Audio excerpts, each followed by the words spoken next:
Okay, let's start with the obvious question. Why do we care so much when a Love Island alum tries horse racing? I mean, Gemma Owen's debut at Goodwood was just another charity race, right? Except it wasn't. Because her dad's Michael Owen, a football icon who's tasted glory and heartbreak at the highest level, and suddenly this fun event becomes a pressure cooker. And honestly, that's what makes this story fascinating. It's not about the race itself, it's about legacy, expectations, and how the children of celebrities navigate the shadow of their parents' greatness.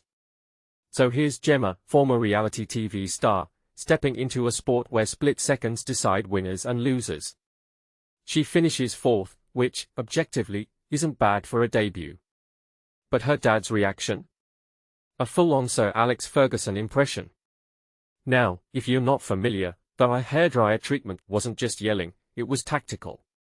Fergie used it to shake complacency, to demand more. And Michael Owen, channeling that energy, isn't just being harsh, he's treating Gemma like a serious athlete, not a celebrity playing dress-up. I think that's the real story here. He's not dismissing her effort, he's pushing her to see herself as a competitor, not a novelty. But wait, why does this matter? Because we're seeing a pattern repeat itself.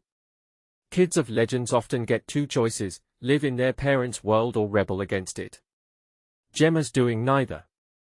She's blending her background in dressage, a controlled, precise sport, with the chaos of horse racing. That's unexpected.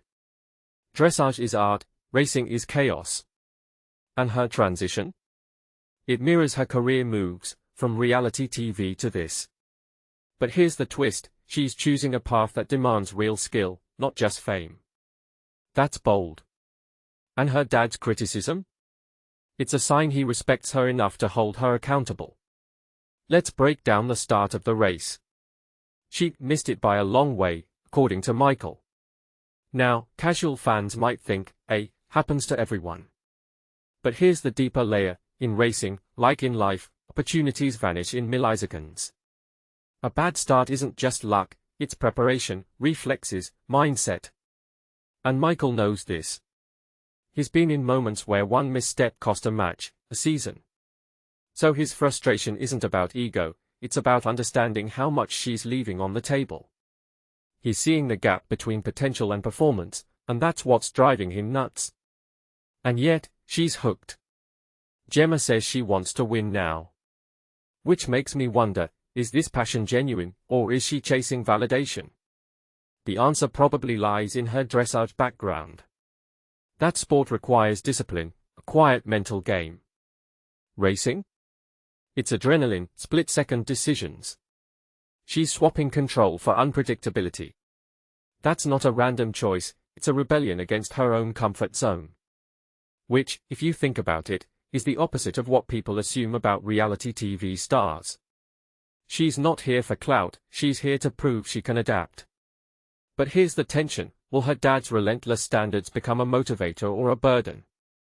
Because this isn't just about horse racing. It's about a young woman defining her identity in a world that's already labeled her Michael Owen's daughter or Love Islander.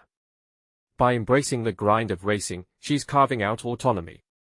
And Michael? He's the coach who refuses to let her half-ass it. That dynamic is gold for storytelling because it's universal. How do we honor our roots while forging our own path? Let me throw a curveball. Gemma's journey mirrors the rise of influencer athletes. Think about it. Social media stars entering traditional sports isn't new, but most treat it as a gimmick. She's not. She's immersing herself in the grind, getting critiqued publicly by a parent who's both mentor and taskmaster. That vulnerability? It's refreshing. And if she keeps at it, she might just bridge the gap between two worlds, the spectacle of reality TV and the grit of elite sports. So where does this go next? Michael mentions amateur races. Gemma's hungry for a win. But the real win here? She's found a way to redefine herself on her own terms. And that's what we should be watching for, not just her next race, but whether she can stay the course when the novelty wears off.